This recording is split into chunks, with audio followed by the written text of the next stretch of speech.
بسم الله الرحمن الرحيم. الحمد لله وكفى وسلام على عباده الذين اصطفى أما بعد. أعوذ بالله من الشيطان الرجيم. بسم الله الرحمن الرحيم. قل هذه سبيلي أدعو إلى الله على بصيرة أنا ومن اتبعني وسبحان الله وما أنا من المشركين. وقال النبي صلى الله تبارك وتعالى عليه وسلم: إن للمساجد أوتادا فالملائكة جلساؤهم إن غابوا يفتقدونهم وإن مرضوا أعادوهم وإن كانوا في حاجة أعانوهم. جليس المسجد على ثلاث خصال: أخ مستفاد أو كلمة محكمة أو رحمة منتظرة أو كما قال النبي صلى الله تبارك وتعالى عليه وسلم. میرے محترم پیارے بھائیوں، اللہ تبارک و تعالیٰ بندے کی اندر کی طلب کو دیکھتا ہے. جس بندے کے دل میں طلب ہوتی ہے اللہ تبارک و تعالیٰ ان بندوں کو اپنے قریب کر لیتا ہے. جو بندہ جتنا دین کا طلبگار ہوگا اس پر اللہ تبارک و تعالیٰ کی اتنی ہی مدد ہوگی. اللہ تبارک و تعالیٰ کے ہاتھ طلبگاروں کی بڑی قدر ہے. اس سے میرے بھائیو ہمارا مجمع طلب سے بیٹھے اور ہمارا مجمع طلب سے دین کی بات سنے. صحابہ تو فرماتے تھے کہ ہم نے تو آپ صلی اللہ تبارک و تعالیٰ علیہ وسلم کے ہاتھ پر بیعت فرمائی تھی کہ یا رسول اللہ ہم تو آپ کی بات کو سنیں گے اور آپ کی بات کو مانیں گے. بایعنا علی یدی رسول اللہ صلی اللہ علیہ وسلم علی السمع والطاعہ، کہ ہم نے تو اللہ کے نبی کے ہاتھ پر بیعت فرمائی تھی کہ اللہ کے نبی ہم تو آپ کی باتوں کو سنیں گے اور آپ کی باتوں کو مانیں گے. تو ہمیں سننا بھی ہے اور ہمیں ماننا بھی ہے. سمعنا واطعنا یہ صفت صحابہ کی تھی کہ صحابہ کرام سنتے بھی تھے دل کے کانوں کے ساتھ اور دل سے صحابہ کرام اطاعت بھی کرتے تھے. حضرت فرماتے تھے کہ ماننا ہدایت ہے، منوانا جہالت ہے. اس لیے بات کو مان کر سنی جائے. صحابہ کرام نے اللہ کے نبی صلی اللہ علیہ وسلم صحابہ کرام نے اللہ کے نبی کی خدمت میں رہ کر جو سیکھا تھا وہ ماننا سیکھا تھا. ماننا. اب مسجد نبوی کے اندر ہے، دیکھا مجمع منتشر ہے مسجد میں، صحابہ کا مجمع. تو آپ نے فرمایا بیٹھ جاؤ اجلسوا. تمام کے تمام صحابہ کرام اسی وقت تک بیٹھ گئے، مجمع جوڑنے کی ضرورت نہیں پڑتی تھی. ایک صحابی عبداللہ بن مسعود رضی اللہ تعالی عنہ مسجد نبوی کے باہر مدینہ کی گلی میں جا رہے تھے. ان کے کان میں آواز پڑی بیٹھ جاؤ، وہی بیٹھ گئے راستے میں. تو کسی نے کہا کہ اللہ کے نبی نے آپ کو نہیں کہا بیٹھنے کا، بلکہ آپ نے تو مسجد میں ان لوگوں کو کہا ہے جو لوگ مسجد میں منتشر کھڑے تھے. عبداللہ مسعود نے فرمایا میں اس لیے بیٹھ گیا کہ میرے نبی نے مطلق کہا تھا بیٹھنے کا، اگر میں نہیں بیٹھا اور چلتے چلتے میری موت آ گئی تو کل قیامت کے میدان میں نبی کے لائے ہوئے دین پر کبھی نہیں اترتا. یہ صحابہ کرام کی زندگی میں آپ صلی اللہ تبارک و تعالیٰ علیہ وسلم کی بات کے ماننے کا جذبہ تھا کہ ماننا آ جائے، کہ ماننا ہدایت ہے، منوانا جہالت ہے. اور دین کی بات کو طلب کے ساتھ سننا. اللہ تبارک و تعالیٰ کی ترتیب ہے کہ اللہ تعالیٰ بغیر طلب کے دین نہیں دیتا. أَتُلْزِمُكُمُوهَا وَأَنْتُمْ لَهَا كَارِهُونَ. تم خود ہی نہ چاہو اور ہم تم پر دین کو زبردستی چپکا دے، یہ نہیں. ہمارے یہاں تو ترتیب ہے وَيَهْدِي إِلَيْهِ مَن يُنِيبُ وَيَهْدِي إِلَيْهِ مَنْ أَنَابَ، کہ جن کے دل میں انابت ہوگی اللہ ان کو ہدایت دے گا.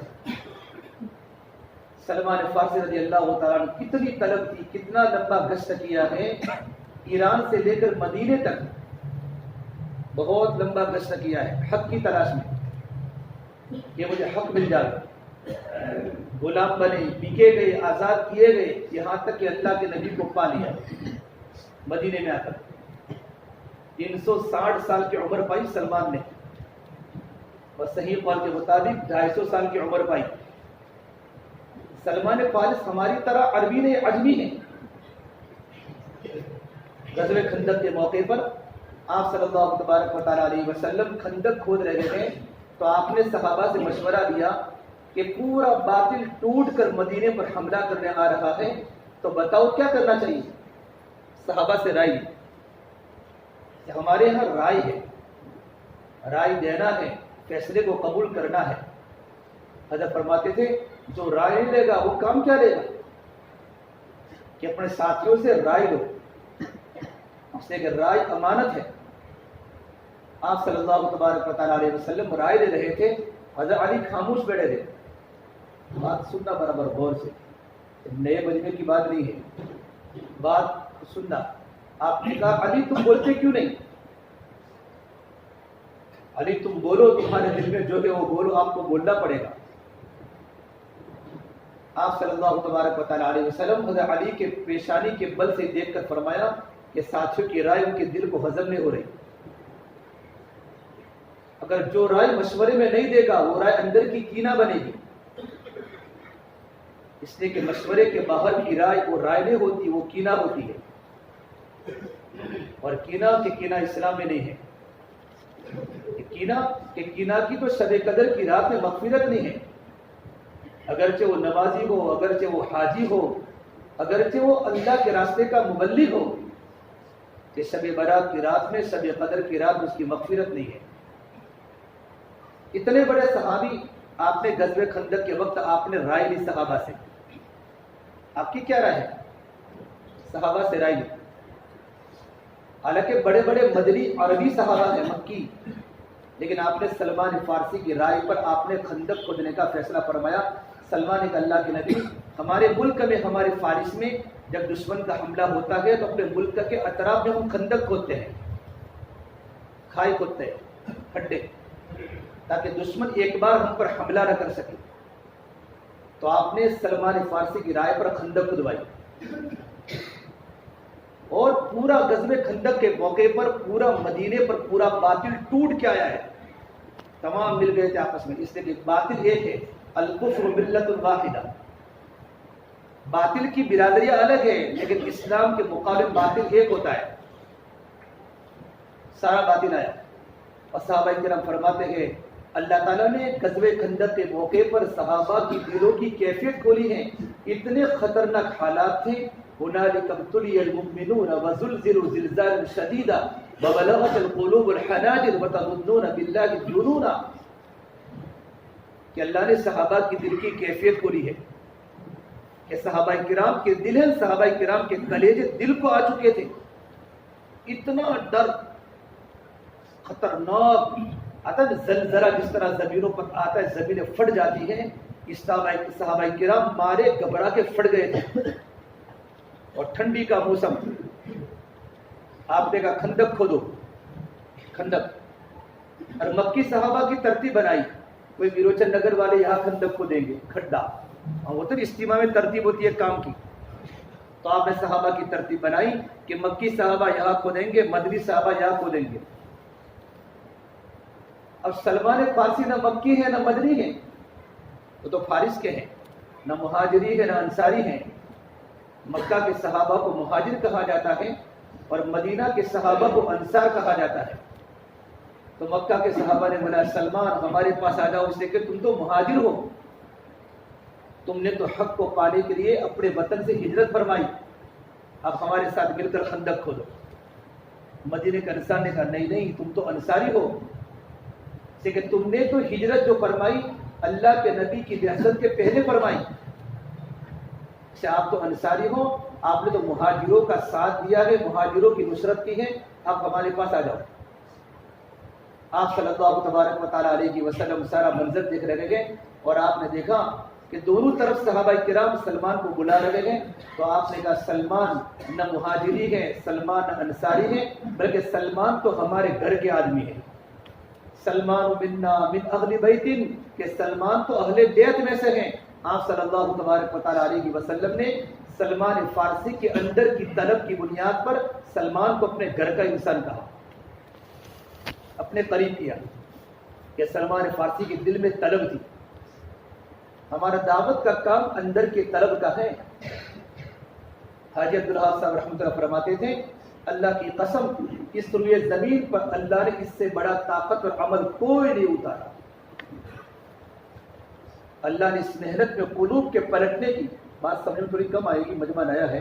اللہ تعالیٰ نے اس محنت میں قلوب کے پلٹنے کی جاذبیت رکھی ہے. اس سے انسان کے قلوب پلٹتے ہیں، دل پلٹتے ہیں.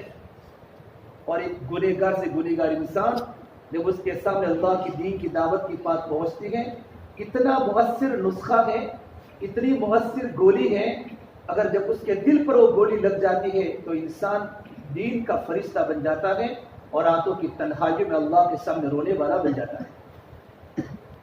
اللہ نے اس محنت میں وہ تاثیر رکھی ہے قلوب کے پلٹنے کی. تو سلمان فارسی کی رائے پر خندق کو دی اور اب سلمان کو کہا سلمان تو ہمارے گھر کے آدمی ہے، تو ہمارا مجمع طلب والا بنے. یہ طلب کی نشانی اتنا بڑا مجمع کا جمع ہونا کہ آپ کے دلوں میں طلب ہے کہ اتنے بڑے مجمع کا تنفیذی مشورے میں جمع ہو جانا کہ آپ کے اندر دعوت کی محنت کی عظمت ہے، آپ کے دل میں اللہ تعالیٰ کا تعلق ہے. اللہ کے نبی صلی اللہ تبارک و تعالیٰ علیہ وسلم نے بھی اللہ تعالیٰ سے طلب کی دعا مانگی، طلب کی دعا مانگی اور آپ نے یوں کہا اللہم اقبل بقلبی الی دینک، یا اللہ تعالیٰ تو میرے دل کو دین کی طرف مائل فرما. اللہ کے نبی کی دعا امت کی رہبری کے لیے ہوتی ہے.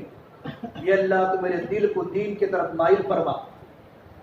یہاں تک کہ آپ نے آگے کی دعا فرمائی جب دل مکمل دین کی طرف مائل ہوا ہی ہے تو آپ نے استقامت کی دعا مانگی یا مقلب القلوب ثبت قلبی الی دینک، اے دلوں کے پلٹنے والے اللہ میرے دل کو دین پر اور دین کی محنت پر جما دے. آپ نے اللہ تعالیٰ سے استقامت کی دعا مانگی اور آپ نے یہ دعا ام سلمہ کے خیمے والی ام سلمہ کے مکان میں، آپ کی بیوی ہے ام سلمہ، ان کے مکان میں آپ نے تہجد کے وقت دعا فرمائی. تو ام سلمہ نے کہا اللہ کے نبی آپ اسی دعا کیوں کرتے استقامت کی؟ اللہ تعالیٰ نے آپ کو استقامت والا نبی بنا کر بھیجا ہے اور آپ تو اسی کام کے لیے آپ کی بعثت ہوئی ہے. یا ایھا النبی انا ارسلناک شاہدا ومبشرا ونذیرا وداعیا الی اللہ باذنہ وسراجا منیرا.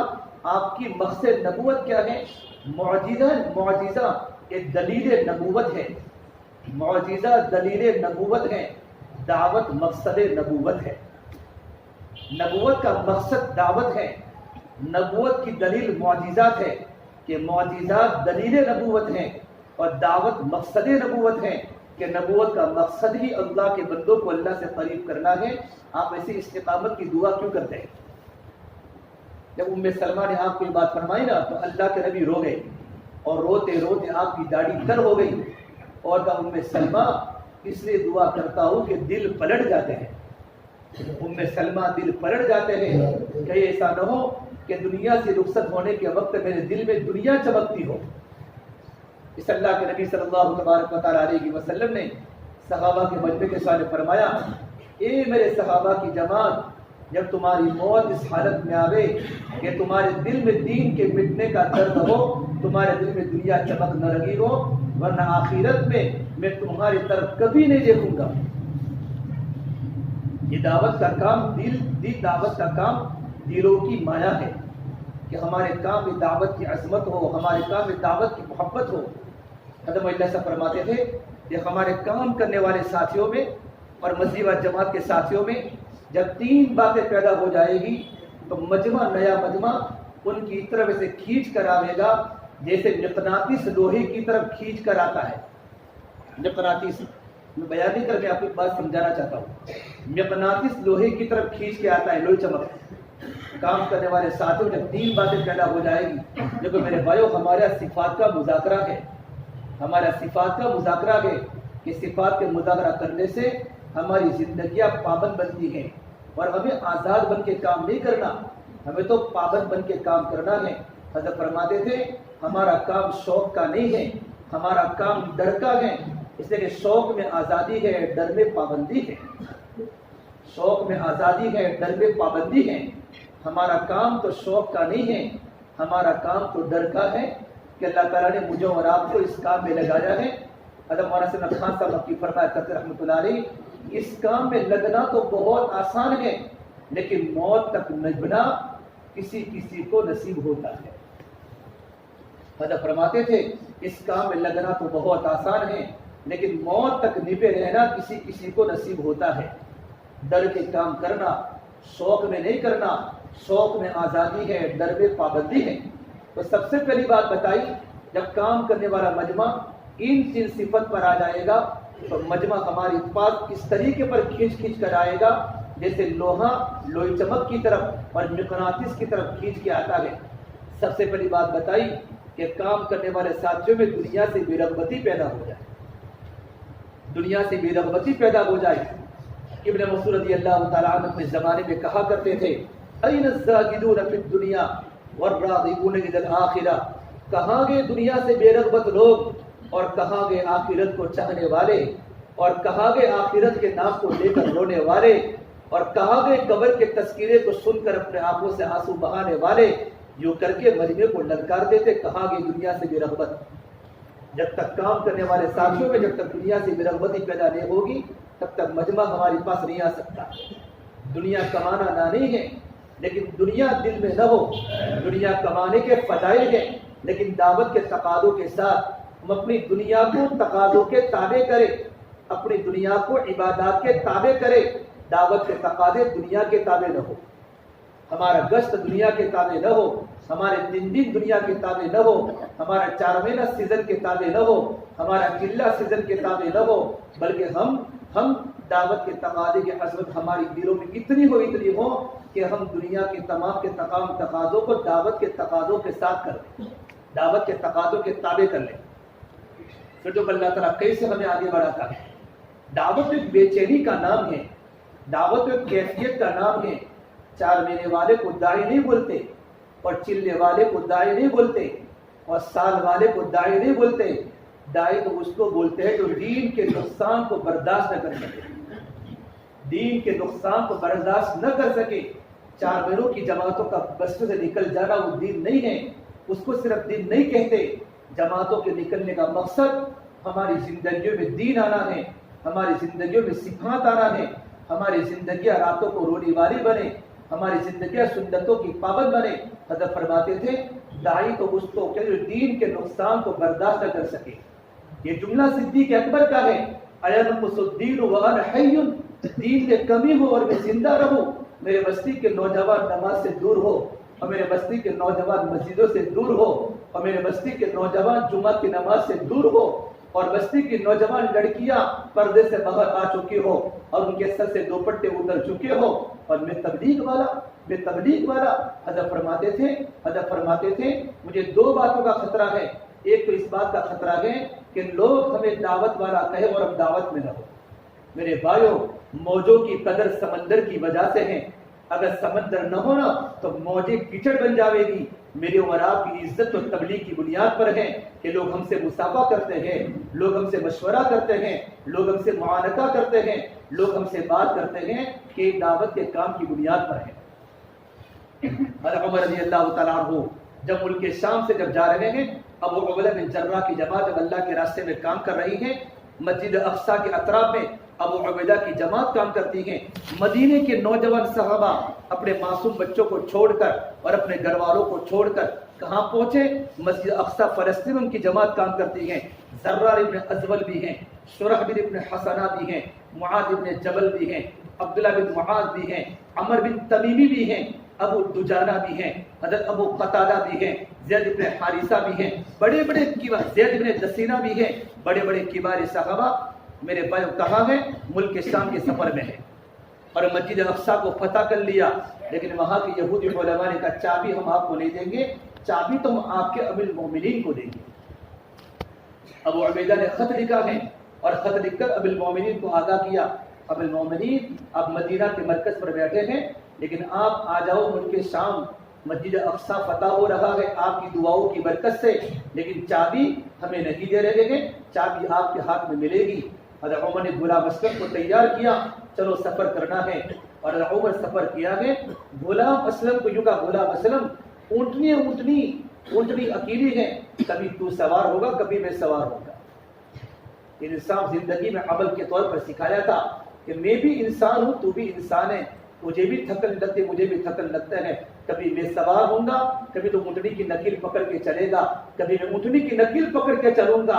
عالم اسلام کا امیر جن کے زمانہ خلافت میں 1 کلومیٹر پر 1 سیکنڈ پر 16 کلومیٹر کی رفتار پر اسلام پھیلتا تھا اور 22 مربع لاکھ زمین پر اسلام کا چرچا تھا، وہ آدمی اونٹ کی نکیل پکڑنے کو تیار ہے۔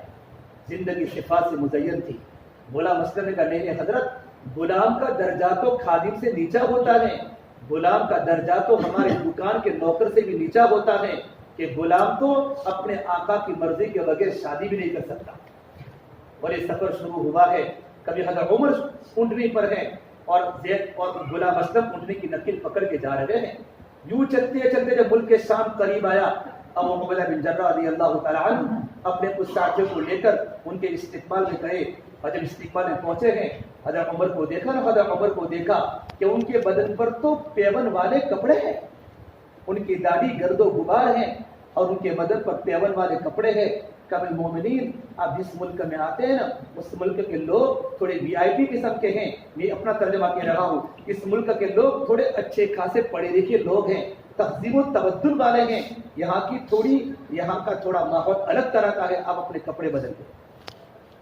اس نے درخواست کی ابو عبیدہ بن جراح، وہ صحابی ہیں جن کو میرے نبی نے فرمایا ہر امت کا کوئی نہ کوئی امین ہوتا ہے، امانت دار ہوتا ہے، اور میری امت کا امانت دار ابو عبیدہ بن جراح ہے۔ اور ہمیں تمام صحابہ کے مجھے فرمایا اگر میں چاہوں نا تو ہر صحابہ کرام کی زندگی سے کچھ اخلاق کی معمولی بیماری نکال سکتا ہوں اخلاق کے بارے میں، لیکن ابو عبیدہ وہ صحابی ہیں کہ اگر میں پورا ہاتھ پہ لگا دوں اخلاق کی چھوٹی سی بیماری میں نہیں نکال سکتا۔ اتنے بڑے صحابی اللہ کے راستے میں نکلتے نکلتے زندگی بھر وہ صفات سے بنائی تھی اور خاموش صحابی تھے۔ ابو عبیدہ کی رائے پر حضرت عمر نے اپنے کپڑے بدل دیے۔ جب کپڑے بدلے ہیں تھوڑے سے آگے نکلے تو کہا میرے کپڑے واپس لاؤ، میرے پرانے کپڑے واپس لاؤ، مجھے تو اندر بدلتا ہوا دکھائی دے رہا ہے، مجھے تو اپنے اندر بدلتا ہوا دکھائی دے رہا ہے میرے بھائیوں، کہ میں کچھ ہوں، میں امیر المؤمنین ہوں، میں نے کپڑے نئے پہنے ہیں تو میں کچھ ہوں۔ حضرت فرماتے تھے جس آدمی کا دل صاف ہوتا ہے نا اس کو اپنے عیوب دیکھتے ہیں، اور جس کا دل صاف نہیں ہوتا اس پر دوسروں کے عیوب کھلتے ہیں۔ یہ دل کی صفائی کی علامت ہے۔ آدمی کا اگر دل صاف ہوگا اس کی علامت کیا کہ اس کی علامت ہے کہ اس پر اپنے عیب کھلیں گے، اور آدمی کا اگر دل صاف نہیں ہوگا تو آدمی اپنے آپ پر مطمئن ہوگا، دوسرے کے عیوب اس پر کھلیں گے۔ بقول ہمارے عبرت دعوت برکات ہوں، آدمی 2 کام کی بنیاد پر کام سے کرتا ہے، اچھا قسم کا ساتھی دعوت کے کام سے کرتا ہے 2 عادتوں کی بنیاد پر۔ ایک تو فرمایا انسان کام سے محروم ہو جاتا ہے، کس بنیاد پر محروم ہوتا ہے؟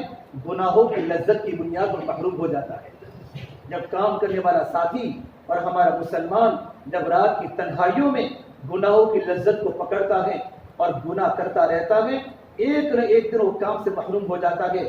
اور حضرت فرماتے تھے دوسری بات، کام سے محروم ہونے کی وجہ آدمی دوسروں پر تنقید کرتا ہے، جب اس کی عادت تنقید کی بن جاتی ہے، یہ ایسا وہ ایسا ایک زمانے تک چلتا رہتا ہے، اللہ اس کو ایسے حالات میں ڈال کر کام سے محروم کر دیتے ہیں۔ حضرت عمر نے فرمایا میرے پرانے کپڑے واپس لاؤ، مجھے تو اپنے اندر بدلتا ہوا دکھائی دے رہا ہے۔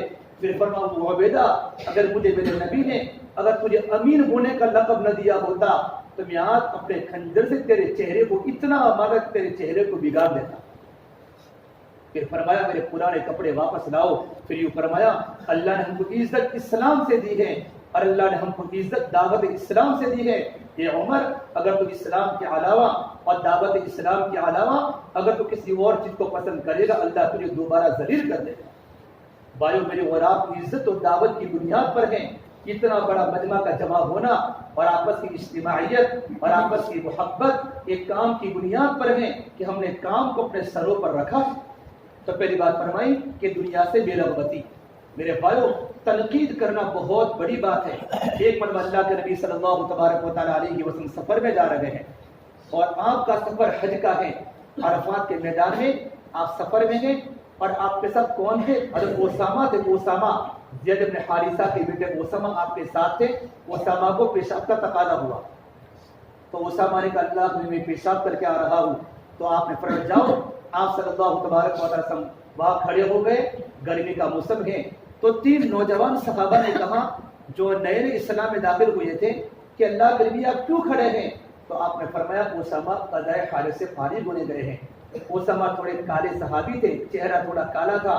تو ان تینوں نے یوں کہا الہاد الاسود اخرتنا یا رسول اللہ, یہ اللہ کے نبی آپ نے اس کالے کلوٹے کی بنیاد پر ہم کو لیٹ کر دیا.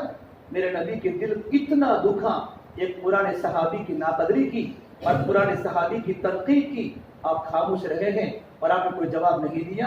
علماء نے لکھا ہے آپ صلی اللہ تبارک و تعالی علیہ وسلم جب دنیا سے مرتد ہوئے ہیں نا, تو بہت سے لوگ جب دنیا سے آپ پردہ فرما گئے, دنیا سے انتقال فرما گئے, تو بہت سے لوگ مرتد ہو گئے. اس میں تینوں کے تینوں مرتد ہو گئے. اور علماء نے لکھا ہے ان تینوں کا مرتد ہونا پرانے صحابہ کی ناقدری کی بنیاد پر تھا کہ اسامہ کی ناقدری کی, اللہ نے ان سے اسلام چھین لیا. یہ تو اسلام کی بات ہے. میں تو اور آپ کام والے ہیں. اس ہمارے دل بالکل ہر ایک کے بارے میں میرے بھائی صاحب کو دوسری بات فرمائی, کام کرنے والے ساتھیوں میں آپس میں اجتماعیت پیدا ہونی چاہیے. ہمارا اجتماع ہمارے حلقے میں ہے اور اجتماع کے پہلے ہمارے صفات کے مذاکرے ہو کہ ہمارے دلوں میں اجتماعیت پیدا ہو.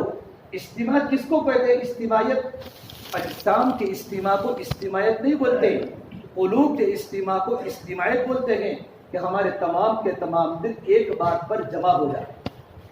اجسام جسموں کے جمع ہونے کو تحسبهم جميعا وقلوبهم شتى, پورا کا پورا مجمع اکٹھا بیٹھا ہے, لیکن قرآن کہتا ہے ان کے دل ٹکڑے ٹکڑے ہو چکے ہیں. اس اللہ کے نبی صلی اللہ تبارک و تعالی علیہ وسلم نے انس ابن مالک کو فرمایا اے میرے پیارے بیٹے انس, یا بنیا, اپنا خادم ہے. 10 سال انس ابن مالک نے میرے نبی کی خدمت فرمائی, لیکن کس طرح چھوٹوں کو پکارا جاتا ہے اور کس طرح چھوٹوں کو بلایا جاتا ہے آپ نے عمل کر کے بتایا. اے میرے پیارے بیٹے, ان قدرت ان تصبح وتمسی لیس فی قلبک غش لاحد فافعل. اے میرے بیٹے, اگر تیرے دل اس بات کی طاقت ہو کہ تیری صبح اس حالت میں گزرے اور شام تیری اس حالت میں گزرے کہ تیرے دل میں کسی کے بارے میں کوئی کینہ اور کپٹ نہ ہو, تو اس کو کر. وذالک من سنتی, یہ میری عظیم سنت ہے, یہ میری عظیم سنت ہے. من احب سنتی فقد احبنی ومن احبنی کان معی فی الجنہ. اور جس نے میری سنت سے محبت کی اس نے مجھ سے محبت کی, اور جس نے مجھ سے محبت کی وہ میرے ساتھ جنت میں داخل ہوگا. میرے بھائیو, دلوں کی صفائی پر تو جنت کی بشارت ہے. ایک مرتبہ آپ صلی اللہ تبارک و تعالی علیہ وسلم مسجد نبوی کے اندر بیٹھے ہوئے ہیں, تمام صحابہ کرام کا مجمع بیٹھا ہوا ہے, اور جبرائیل السلام آسمان سے اترے. اور اترے حضرت جبرائیل السلام. جبرائیل کی آمد اللہ کے نبی کی خدمت میں 24,000 مرتبہ ہوئی ہے, 24,000 مرتبہ. اور جبرائیل ہمیشہ دحیہ کلبی کی شکل میں آتے تھے. دحیہ کلبی اللہ کے نبی کے زمانے کے بڑے مشہور صحابی ہیں, بہت خوبصورت تھے. ایک مرتبہ دحیہ کلبی بیٹھے ہوئے تھے اور اللہ کے نبی اور جبرائیل دحیہ کلبی کی شکل میں آئے. تو صحابہ نے کہا اللہ کے نبی ہادہ دحیہ, ہادہ دحیہ, یہ بھی دحیہ ہے. 2 ہو گئے دحیہ. 2 ہو جائے دلوں سے تو لوگ دیکھیں کہ 2 ایک جیسے کیوں ہو گئے. ہاں 2 ایک جیسے کیسے ہو گئے؟ 2 اسماعیل بھائی ہو جائے ایک ہی مجلس میں. دحیہ یہاں بھی ہے, دحیہ یہاں بھی ہے. تو آپ نے فرمایا ہادہ جبرائیل, یہ جبرائیل امین ہے اور یہ میرے صحابی ہے. اللہ کے نبی صلی اللہ تبارک و تعالی علیہ وسلم کے پاس ہمیشہ جبرائیل دحیہ کلبی کی شکل میں آتے تھے. ایک بار آئے جبرائیل حضور کے پاس, اور جبرائیل نے یوں کر کے مسجد میں نظر دوڑائی.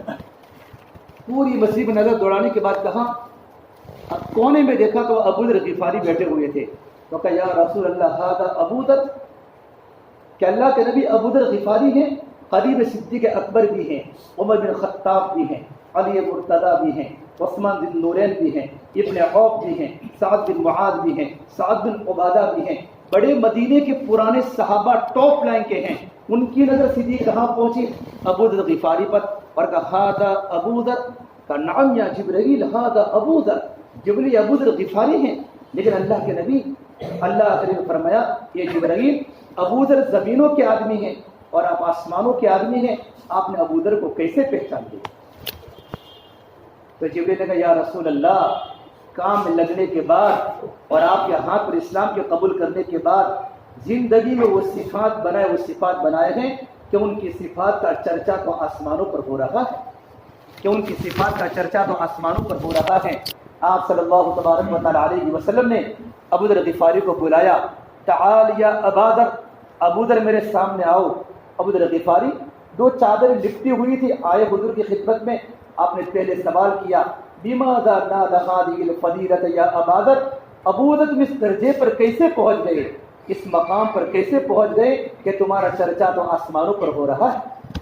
ابو ذر غفاری رونے لگے اور کہا، اللہ کے نبی میرے پاس کوئی عمل نہیں ہے، ایک میرے پاس عمل ہے، لیس فی قلبی غش لاحد، اس دل میں میرے اندر کسی کے بارے میں کوئی کینہ بھی نہیں ہے، کوئی کپٹ بھی نہیں ہے۔ آپ مجھ سے رائے لو نہ لو، آپ مجھ کو آگے کرو مجھ کو نہ کرو، مجھے پیچھے بٹھاؤ آگے بٹھاؤ، یا رسول اللہ لا احسد حسدا، میں کسی پر حسد نہیں کرتا، میں کسی پر عرشا نہیں کرتا کہ مجھے کیوں نہ پوچھا، میرا دل ہر ایک کے بارے میں صاف ہے۔ آپ صلی اللہ تبارک و تعالیٰ علیہ وسلم نے ابو ذر غفاری کی پیشانی پر بوسہ دے کر فرمایا، ابو ذر تم نے کام کر کے وہ صفات بنائے ہیں، اس صفات پر لوگ بہت کم آتے ہیں، اس بنیاد پر تمہارا چرچا تو آسمانوں پر ہو رہا ہے۔ آپس کی اجتماعیت کام کو مضبوط بناتی ہے کہ بھائیو ہم تو جڑے، حضرت فرماتے تھے ہم تو اپنے مزاج کو ایسا بناوے، ہم تو ہر ایک سے جڑنے والے بنے اور ہر ایک کو جوڑنے والے بنے، اور چھوٹا بن کے کام کرے کہ ہم تو چھوٹے ہیں کام بہت بڑا ہے، ہم تو بہت چھوٹے کام تو بہت بڑا ہے۔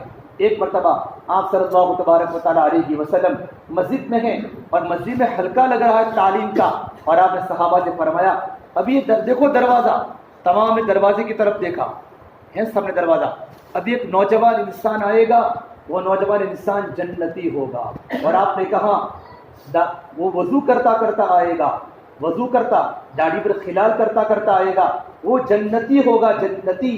تمام صحابہ کرام کہ میرے نبی نے دنیا میں جنت کی بشارت سنائی، ابو بکر صدیق بھی ہیں، بڑے بڑے کبار صحابہ ہیں، اور ایک نوجوان صحابی مسجد میں انٹر ہوئے، ان کے بائیں ہاتھ میں دونوں جوتیاں ہیں، وضو کر کے آئے اور ان کی داڑھی سے وضو کا پانی ٹپک رہا ہے۔ تمام صحابہ نے دیکھا، وہ صحابی معروف بھی نہیں ہیں، ان کا نام حدیثوں کے اندر مشہور بھی نہیں ہے، بالکل نئے صحابی۔ میرے نبی نے تمام صحابہ کی موجودگی میں ان کو جنت کی بشارت سنائی۔ دوسرا دن ہوا، وہی تعلیم کے حلقے کا وقت، آپ نے کہا اس دروازے کی طرف دیکھو، تمام کی نظر اس دروازے پر، اور آپ نے کہا ابھی ایک نوجوان آئے گا، وہ جنتی ہوگا، تمام کی نظریں اس دروازے کی طرف۔ کون آ رہا ہے؟ جنتی، جس کو میرے نبی نے کہا جنتی وہ جنتی ہو سکتا ہے۔ تو وہی کل والے صحابی آئے جو کل آئے تھے، انٹر ہوئے، وضو کا پانی ٹپک رہا ہے، بائیں ہاتھ میں جوتیاں ہے، اور یوں کر کے مجلس کے پاس سے گزر گئے۔ تیسرا دن ہوا تو آپ نے پھر اسی وقت فرمایا ایک نوجوان آئے گا، وہ جنتی ہوگا، ان کو جنت کی بشارت سنائی۔ تمام صحابہ کرام کی نظریں جستجو ان کی بڑھتی گئی، کون آ رہا ہے؟ دیکھا وہی صحابی آ رہے ہیں۔ تینوں دنوں کے بعد ایک صحابی بیٹھے تھے پرانے، عبداللہ ابن عمر ابن عاص، عمر بن عاص کے بیٹے، وہ اتنے مشہور صحابی ہیں، تمام صحابہ کرام میں سب سے زیادہ عبادت کرنے والے ٹاپ نمبر کے، دعوت میں نے عبادت میں یہ عمر بن عاص کے بیٹے عبداللہ بن عمر ہے۔ دن میں روزہ رکھتے تھے، پوری رات اللہ کے سامنے کھڑے ہو کر نماز پڑھتے تھے۔ انہوں نے سوچا میں روزہ رکھنے والا صحابی، بدر میں تھا، احد میں تھا، خندق میں تھا، مستلق میں تھا، خیبر میں تھا، تبوک میں تھا، لیکن میرے بارے میں جنت کی بشارت نہیں، رات کو پوری رات قیام کرتا ہوں اللہ کے سامنے، دین میں روزہ رکھتا ہوں، مجھے جنت کی بشارت نہیں۔ حسد کی بنیاد پر نہیں، میں ان کا عمل دیکھوں وہ کون سا عمل کرتے ہیں، تاکہ اس عمل کو میں کروں، تاکہ مجھے بھی جنت کی بشارت ملے۔ چپ چپ پتلی گلی سے نکل گئے، ان کے پیچھے پیچھے کہا بھائی صاحب کہ ہاں میرے ابا سے میرا تھوڑا سا جھگڑا ہوا ہے، آج کی رات آپ کے گھر پر قیام کرنا ہے۔ بالکل آئیے، تعال اغلا و سغلا مرحبا، تشریف لائیے تشریف لائیے۔ پوچھا نہیں، صحابہ تحقیق کرتے رہے تھے، ہم تو پوچھتے ہیں کب جانا ہے ریٹرن۔ اپنی بہنوں کو بھی ہم گھر پر ٹھکانا نہیں دیتے، جب بیچاری 2-4 دن کے لیے گھر پر آتی ہیں، بھئی میری بات بدل جائے گی، تو کہا میں آپ کے گھر پر آیا ہوں، رات کا وقت ہوا، تو انہوں نے چادر اوڑی. چادر میں پورا نقشہ آپ کو بتا رہا ہوں, پورا نقشہ. چادر اوڑی, اٹھنے کے بعد ان صحابی کا عمل دیکھنے کے لیے جنت کی بشارت تینوں دن ملی ہے. چادر میں تھوڑا سا کونا آتا سوراخ کر دیا دیکھنے کے لیے تاکہ پتہ نہ چلے, یوں کر کے سو گئے. تو دیکھا یہ بوڑھے میاں مسجد میں تشریف لائے گھر میں, اور صرف وضو کیا, نہ 2 رکعت صلاۃ التوبہ پڑھی, سونے کی دعا پڑھی اور سو گئے. کیا گئے؟ سو گئے. نہ تہجد پڑھی, فجر کی نماز پر اٹھے. ہاں اتنی بات تھی کہ رات کو کروٹیں بدلتے تھے, بس صرف اللہ اللہ کرتے تھے, باقی کوئی عمل نہیں دیکھا. عبداللہ بن عمر فرماتے ہیں فجر میں اٹھا نا, میرے دل میں عجیب قسم کی بات کہ یار یہ کیا جنت کی بشارت, اور نبی کی بات میں شک کرنے والا انسان اسلام سے نکل جاتا ہے. عبادت تو کچھ دکھی نہیں, لیکن دل میں بات ہے. ہو سکتا ہے آج تھکے ہوئے ہو, کہیں گئے ہوں گے, تھکے ہوں گے, تو آج کی رات دوسری رات دیکھا تو وہی عمل یوں دیکھا پوری رات. تیسرے دن دیکھا تو پھر وہ پھٹ پڑے. تو کہا چچا جان کوئی جھگڑا بگڑا نہیں ہوا ہے میرا, میں تو اللہ کے نبی صلی اللہ تبارک و تعالیٰ علیہ وسلم نے 3 دن آپ کو جنت کی بشارت سنائی. 3 دن تو میں آپ کے عمل کو دیکھنے کے لیے آیا تھا کہ آپ کا کون سا ایسا عمل ہے جس عمل پر میرے نبی کی زبان پر آپ کے جنتی ہونے کی بشارت ہے. تو انہوں نے کہا بھائی میرے پاس تو کچھ بھی نہیں ہے, وہی ہے جو آپ نے دیکھا ہے, وہی ہے جو آپ نے دیکھا ہے. عبداللہ بن عمر فرماتے ہیں دل میں عجیب بات پیدا ہو چکی, کیا ہے؟ تو جب میں یوں گیا نا تو کہا واپس پلٹو, یوں آیا, پھر کہا یہاں دیکھو, یہاں دیکھو, اللہ کی قسم اور تو کوئی نہیں ہے, اس دل میں کسی کے بارے کو کینہ اور کپٹ نہیں ہے. تو کہ واہ کیا بات کرتے ہو. ابن عمر نے یوں کر کے ان کو یہاں بوسا دیا. ہاں وہ عمل ہے جس عمل میں ہر ایک نہیں کر سکتا, اس عمل پر میرے نبی نے آپ کو 3 دن جنت کی بشارت دی. بھائیو کام کرتے کرتے زندگیوں کو صفات پر لانا ہے. میری اور آپ کی زندگی صفات پر آتی ہے تو لوگ ہم سے جڑتے ہیں. جس طرح لوگوں کو درخت تک کے سایہ ملتا ہے, لوگوں کو ہمیں دیکھ کر سایہ ملتا ہے. بھائیو ہمارے کام میں شکایت نہیں ہے, ہمارے کام میں تو صبر کا کھانا ہے, شکایت کا کھانا نہیں ہے, ہمارے کام میں صبر کا کھانا ہے. اللہ کے نبی صلی اللہ تبارک و تعالیٰ علیہ وسلم امت کو صبر سکھایا. آپ نے خود صبر کیا. آپ غزوہ تبوک کے موقع پر آپ مال غنیمت تقسیم فرما رہے ہیں. ایک انسان اٹھا کہ یا رسول اللہ آج کی مال غنیمت میں آپ نے برابر انصاف نہیں کیا, آپ نے ان کو زیادہ ہم کو کم دیا, تو آپ نے کیا فرمایا, اگر میں انصاف نہیں کروں گا تو کون انصاف کرے گا, خالد بن ولید کھڑے ہوئے, یہ اللہ کے نبی کے منافق ہے, اگر آپ اجازت ہو تو میں اس کی گردن اڑا دوں. آپ نے کہا نہیں, میں نے اس کو فجر کی نماز پڑھتے ہوئے دیکھا ہے. اور جو انسان فجر کی نماز کا پابند ہوتا ہے وہ انسان اللہ تبارک و تعالیٰ کی ذمہ داری میں آ جاتا ہے, اس کو دنیا کی کوئی طاقت چھیڑ نہیں سکتی. آپ مسجد میں سبق پڑھا رہے ہیں, درس دے رہے ہیں, صحابہ کو وعظ کر رہے ہیں. ابو ہریرہ فرماتے ہیں ایک انسان آیا اپنی اونٹنی پر بیٹھ کر اور کہا اے محمد, کیا کہا, اے محمد میرے 2 اونٹ باہر کھڑے ہیں, ایک پر تو جو ڈال دے, ایک پر کھجور ڈال دے. کام کرنے کا طریقہ بتا رہا ہوں, زبان میرے بھائی جب کھل جاتی ہے تو کام ختم ہو جاتا ہے. مولانا طارق جمیزہ فرماتے ہیں جب میں پہنچا بلوچستان میں کام کرتے کرتے, جب میں پہنچا حرم میں مدینہ میں, مولانا سید خان صاحب مکی کی ملاقات کی. مولانا کے سامنے جا کر میں نے کچھ کارگزاریاں سنائی اپنے علاقے کی آپس کی. مولانا فرمایا, سعید احمد نے فرمایا طارق جمیل اپنے لبوں کو سی لے, جو کہنا وہ حضرت جی کو جا کر کہیں, مجھے مت کہے کہ لوگوں سے کہوں گے شکایت ہو جائے گی, اللہ سے کہوں گے دعا ہو جائے گی. اپنے لبوں کو سی لیں. مولانا فرمایا 1982 13 فروری کو ایک بات ہوئی, 2013 کا میں نے بیان سنا. مولانا فرماتے آج تک میں نے زبان کو کبھی نہیں کھولا, اور اس میں جو مجھے لذت آئی ہے, لذت میں اس کا ذائقہ آپ کو بیان نہیں کر سکتا. اپنے لبوں کو سیلو, کام کرتے رہو اور اپنی زندگی کو دیکھتے رہو. ابو ذر غفاری حضور کی خدمت میں, یا رسول اللہ مجھے کو نصیحت کیجیے.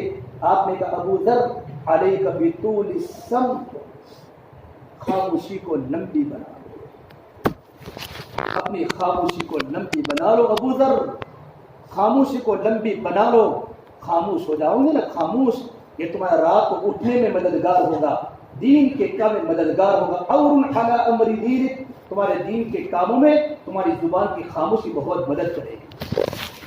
حضرت مولانا انعام الحسن صاحب رحمۃ اللہ علیہ 32 سال تک خاموش رہ کر پوری دنیا میں کام کو پھیلا دیا، پوری دنیا میں کام کو پھیلا دیا۔ میرے بھائی، زبان پھول بھی ہے، یہ زبان سحر بھی ہے، یہ زبان محبت بھی ہے اور یہ زبان نفرت بھی ہے، یہ زبان شہد بھی ہے اور یہ زبان تریاق بھی ہے۔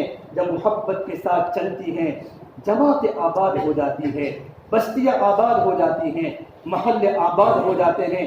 یہ زبان جب سخت بن جاتی ہے، یہ زبان جب کڑوی بن جاتی ہے، مسیحا جماعتیں ٹوٹ جاتی ہیں، خاندان ٹوٹ جاتے ہیں، معاشرہ پھٹ جاتا ہے۔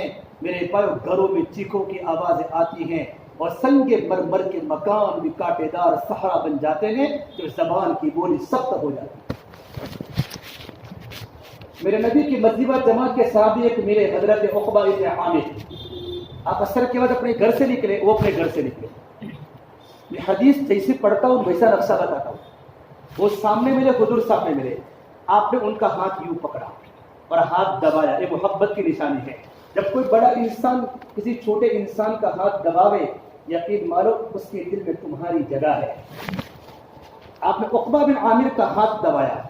عقبہ نے سوال کیا، یا رسول اللہ، من نجات، میں چاہتا ہوں دنیا میں نجات، آخرت میں نجات ہو، کیا وظیفہ ہے؟ آپ نے 3 باتیں فرمائی۔ پہلی بات فرمائی، یا عقبہ املک علیک لسان، اپنی زبان کو قابو کر لو عقبہ، زبان کو قابو کر لو، سارے دین کا خلاصہ ہے، زبان کو قابو کر لو۔ صدیق اکبر رضی اللہ تعالیٰ عنہ اپنی زبان کو مروڑ رہے ہیں۔ عمر پہنچ گئی، صدیق کیا کرتے ہو؟ کسی زبان نے مجھے جہنم کے کنارے پر پہنچا دیا۔ بھائیو، اتنے بڑے بڑے صحابہ زبان کی سختی سے ڈرتے تھے، زبان کی سختی سے ڈرتے، صبر کیا ہے، زندگی صبر سے گزاری۔ ابو صدیق کھڑے ہیں، سامنے ایک مشرک صدیق اکبر کو گالی بول رہا ہے، میرے نبی آ گئے، آپ کھڑے کھڑے گالی سن رہے ہیں۔ ابو صدیق خاموش ہے، جواب نہیں دیا۔ جب اس نے زیادہ بولا، ابو بکر صدیق نے جواب دے دیا، آپ وہاں سے اٹھ گئے۔ ابو بکر صدیق پیچھے پڑے، اے اللہ کے نبی، جب تک وہ گالی بولتا تھا تو آپ کھڑے تھے، لیکن جب میں نے اس کی بات کا جواب دے دیا تو آپ چلے گئے۔ آپ نے کہا، ابو بکر، جب وہ گالی بول رہا تھا نا تو فرشتہ اس کی گالی کا جواب دے رہا تھا، جب تک آپ خاموش تھے۔ آپ نے زبان کھول دی، فرشتہ بھاگ گیا اور شیطان وہاں آ کے کھڑا ہو گیا، اور نبی اور شیطان دونوں ایک ساتھ جمع نہیں ہو سکتے۔ ابو بکر کی تربیت کی، خاموش ہو جاؤ، ابو بکر صبر کر لو۔ میرے نبی مسجد میں ہے اور کہا، اللہ کے نبی، ایک ان پر جو بھر دو، ایک ان پر کھجور بھر دو۔ پھر کیا کہتا آگے، محمد مجھے پتا ہے تیرے پاس کچھ بھی نہیں ہے، تو جو بھی دے گا مال غنیمت میں سے دے گا۔ پورے مدینے کے صحابہ موجود، میرے نبی نے صبر کر کے امت کو بتایا کار نبوت کے لیے صفات نبوت چاہیے، بولو، کار نبوت کے لیے اور صفات نبوت میں سب سے بڑی صفت تحمل ہے، صبر ہے، برداشت کرنا ہے، پینا ہے، پی جاؤ، جو پیتا ہے اللہ اس کو آگے بڑھاتا ہے، جو صبر کرتا ہے اللہ اس کو آگے بڑھاتا ہے۔ آپ خاموش رہے، حضرت عمر کو دیکھا ان سے نیچے ہو رہے ہیں غصے کی وجہ سے، کیا کہہ رہا ہے؟ آپ نے کہا، عمر اٹھو، اور صحابہ کرام کا مجمع یوں کھڑا ہوا اس کو پکڑنے، آپ نے کہا، اجلسو، بیٹھ جاؤ۔ ابو ہریرہ فرماتے ہیں، ہم نبی کی بات میں اس طریقے پر بیٹھ گئے جس طرح ہمارے پیروں کو رسیوں سے باندھ دیا ہو۔ اب عمر اٹھو، اس کو جا کر اونٹنی پر کھجور بھی بھر دو اور جو بھی بھر دو۔ عمر کا علاج کیا، تربیت کی، جاؤ، اور کہا، عمر ان کو جا کر کہہ دو میں نے تجھے معاف کر لیا ہے۔ قرآن نے میرے نبی کے اخلاق کی قسم کھائی ہے، نون والقلم وما يسطرون ما انت بنعمت ربك بمجنون وان لك لاجرا غير ممنون وانك لعلى خلق عظيم۔ نبی آپ کے اخلاق عظیمہ کی قسم، جو اللہ نبی کے کیریکٹر کی قسم کھاتا ہو، نبی کے منر کی قسم کھاتا ہو، نبی کے اخلاق کی قسم کھاتا ہو، اس نبی نے اخلاق میں سب سے بڑی چیز کیا ہے؟ پینا ہے، صبر کرنا ہے۔ اجتماع کلانا میں اونٹنی ہمارے گھر پر بیٹھی ہے، اونٹنی ہمارے گھر پر بیٹھی ہے، پورے حلقے میں خوشی کی لہر ہو۔ جب مالیگاؤں کا اجتماع میں خود گیا 2004 میں، ہم ناسک روڈ سے سورت سے مالیگاؤں سے پہنچے تو دیکھا مالیگاؤں کا بچہ مالیگاؤں کے بچے دور تک 3-4 کلومیٹر تک گاڑیوں کے پاس آئے اور ان کے ہاتھ پر رومال بڑے بڑے اور گاڑی کے شیشے کو صاف کر رہے ہیں۔ ٹھنڈے بوتل، آپ پانی پیو، میرے بیٹا آپ پیو، کہ ہم تو روزے کی حالت میں ہیں، ہم بھی روزے میں ہیں، ہماری اماں بھی روزے میں ہے، ہمارے ابو بھی روزے میں ہیں۔ مولانا زبیر صاحب رحمۃ اللہ علیہ موجود تھے اجتماع میں، دعا کے پہلے فرمایا میں نے میرے نبی کو دیکھا، آپ اونٹنی پر سوار ہو کر اجتماع کے چاروں طرف گشت کر رہے ہیں۔ مجمع چیخ پڑ کے مجمع جو رویا ہے مجمع، اور کتنی جماعت اللہ کے راستے میں نکلی ہے۔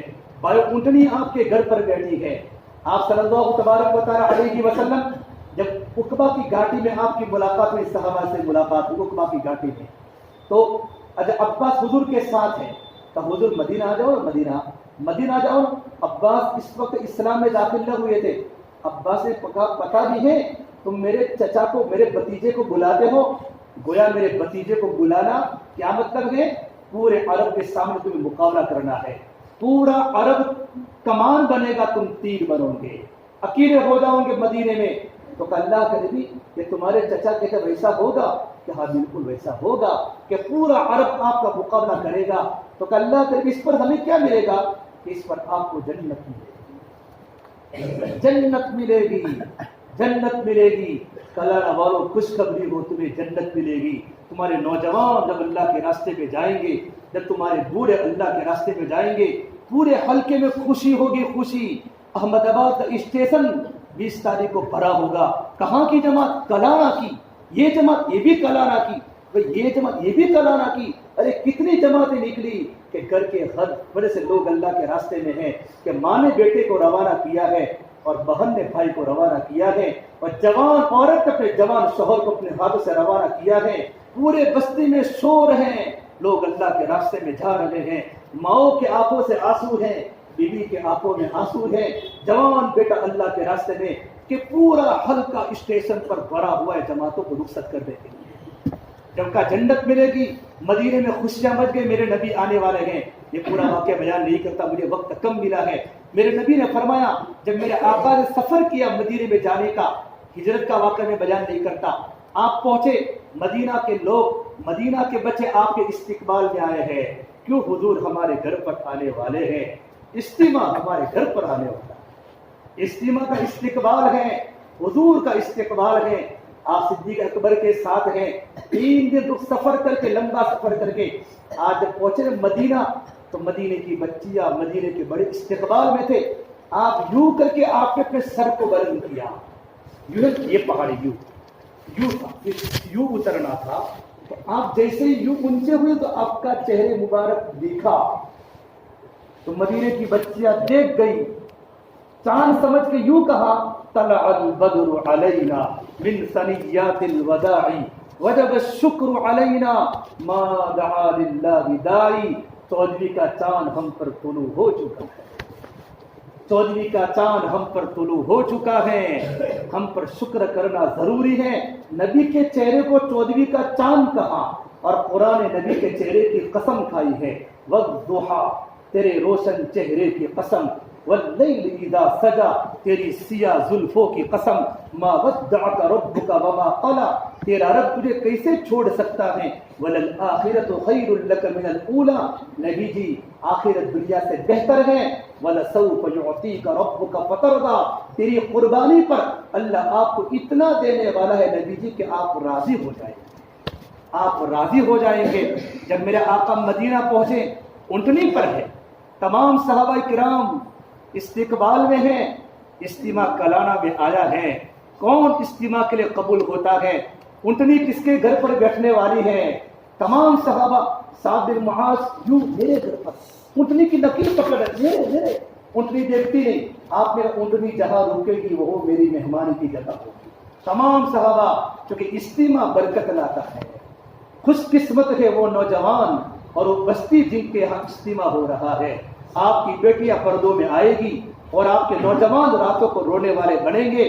آپ کی اونٹنی چلتی گئی ابو ایوب انصاری کا مکان آیا, اونٹنی وہاں رک گئی. بھائیو اونٹنی آپ کے علاقے میں بیٹھ چکی ہے, اکرام کرنا آپ کی ذمہ داری ہے.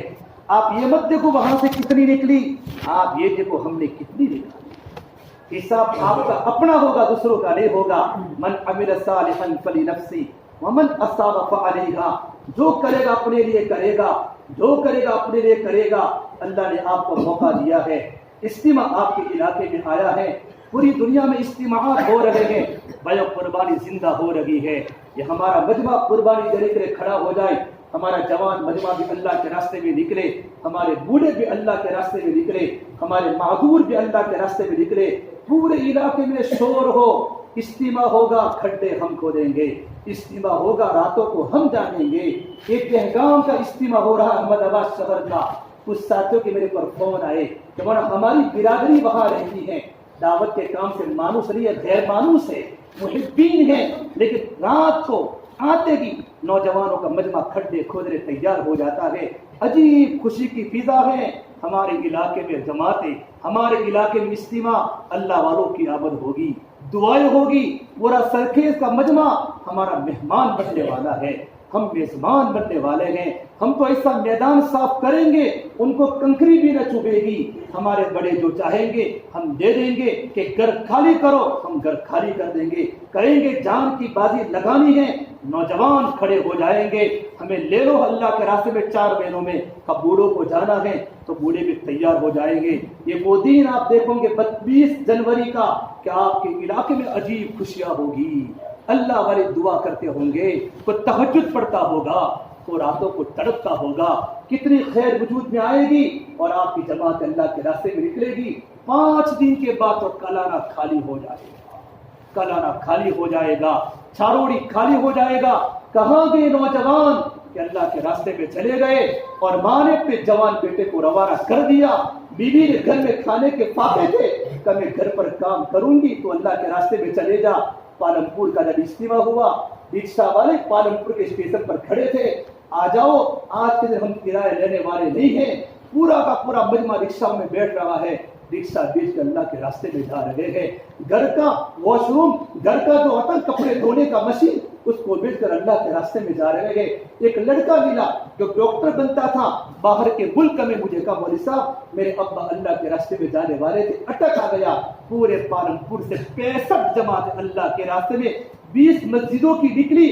میرے ابا کو اٹک آیا تو میرے امی نے کہا بیٹا تو ڈاکٹر تو بنتا ہے, 1 سال تو ڈاکٹر کا اسکور بن کر اپنے گھر پر دین کا تقاضا پورا ہو جائے تو اپنے ابا کی جگہ پر چلا جا. تو میں نے 1 سال کے لیے ڈراپ کر کے میں اللہ کے راستے میں 4 مہینے ہمارے گھر سے دین کے تقاضے پورا ہو. میرے مجمع آگے چونکہ اور بھی مشورے کے تقاضے باقی ہیں, جسے ہمارا مجمع بیٹھا ہوا ہے. آپ سنجیدگی کے ساتھ بیٹھے رہے ماشاءاللہ. ہمارے کلانہ کے ساتھی بھی, چھاروڑی والے بھی, دیلتا والے بھی, بیروچن نگر والے بھی ماشاءاللہ, اور پورا جو مجمع ہے ہمارا چیکلا والا مجمع بیٹھا رہے. آپ کو اللہ کے راستے میں 4 مہینوں میں جانا ہے. بایو زندگیاں بدل جائے گی, اللہ کی رحمتیں متوجہ ہیں, ربانی لہریں تمہاری بستی میں چل رہی ہے. آپ کی زبانیں خاموش ہے, آپ کی آنکھوں میں آنسو ہیں, آپ کا دل تمہارے خوشی کے تڑپ رہا ہے. ہمارے بستی میں اللہ والے آنے والے ہیں, ہمارے بستی میں راتوں کو رونے والے آنے والے ہیں. اب میں بتاؤ اس کے لیے کون کون تیار ہے؟ ماشاءاللہ کھڑے ہو کر ناموں کو پیش کرو, تو اس کے بعد ہم ہلکے بناتے ہیں. اب ارادے کرو بھائی ہر بستی کا ایک ایک ساتھی کھڑا ہو جائے, چیکلا والا کھڑا ہو جائے, ویروچن نگر کا تشکیل کا ساتھی ہر بستی کا کھڑا ہو جائے اور اپنے بستی کے ساتھیوں کے نام لکھے. اللہ نے عمل کی توفیق دے. بے مجمع کلو بت ماشاءاللہ جیسا بیٹا مجمع وہاں بیٹھا ہے. اب بتاؤ کون 4 مہینوں میں تیار ہے؟ جن کی وصولی آ چکی وہ بھی تیار ہو جاؤ, اور جن کی نئے وہ بھی تیار ہو جاؤ. ساتھی ارادے ظاہر کرو ماشاءاللہ. کھڑے ہو جاؤ شادی, کھڑے ہو جاؤ, کھڑے رہو ماشاءاللہ, کھڑے رہو, کھڑے رہو ماشاءاللہ. اللہ آپ کو قبول کرے, اللہ اپنی جوانی کو دین کی عالی محنت کرے, قبول فرمائے. ساتھی کھڑے ہو جائے. بتاؤ بھائی چیکلا بتاؤ.